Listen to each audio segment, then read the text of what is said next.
আসসালামু আলাইকুম রহমতুল্লাহ। এখন সময় সকাল 6:20। ফজরের পরের এই মিষ্টি বাতাসটা আসলে অনেক বেশি ভাল লাগে। তারিখে নির্বাচন, আপনারা কেউ 500 টাকার জন্য আল্লাহর বস্তে নিজের মহামূল্যবান ভোটটা বিক্রি করিয়েন না। যাকে ভাল লাগে, যে দলকে ভাল লাগে, নিজের বিবেক চিন্তা করে ভোটটা দিবেন, কারণ আপনার একটি সিদ্ধান্তে পুরো একটা দেশকে পরিবর্তন করে দিতে পারে। মহামূল্যবান ভোটটি দেওয়ার আগে 100 বার চিন্তা করবেন। একটা ছাগলের দাম 10,000 টাকা, 500 টাকা আনলে নিজের বেশি লাগেন না ভাইয়া। আপনার একটি ভোট পুরো একটা দেশকে পরিবর্তন করে দিতে পারে। ভোটটা বুঝে শুনে সঠিক প্রার্থীকে দিন। আপনারা আসুন ভোট কেন্দ্রে গিয়ে ভোটটা দিন, যাকে খুশি তাকে দিন। আশা করা যায় বিগত এত বছর পরে একটা সুস্থ নির্বাচন হবে। অনেক বছর পরে আমাদের মতো জেনারেশনও সুস্থ ভোট দেখে নাই। এবার সুস্থ ভোট দিতে পারবেন কেন্দ্রে গেলে ইনশাআল্লাহ।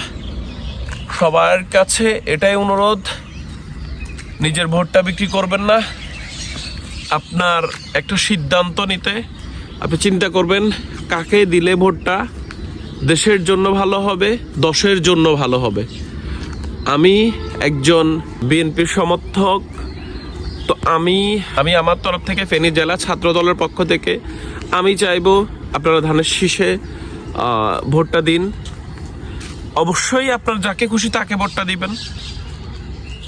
আপনার নিজের বিবেক খরচ করে যাকে ভোট দিলে আমরা সকল দিক থেকে ভালো থাকব, দেশ নিরাপদ থাকবে, সেই ব্যক্তিটাকেই ভোট দিবেন। আমি আমার ওপিনিয়ন জানালাম, আপনি আপনার ওপিনিয়ন অনুযায়ী ভোট দিবেন, যাকে খুশি তাকে দিবেন। তবে ভোট কেন্দ্রে যাবেন, ভোটটা দিবেন, এই আশা ব্যক্ত করতেছি। আসসালামু আলাইকুম রহমতুল্লাহ। যদি কেন্দ্রে যান দেখা হবে।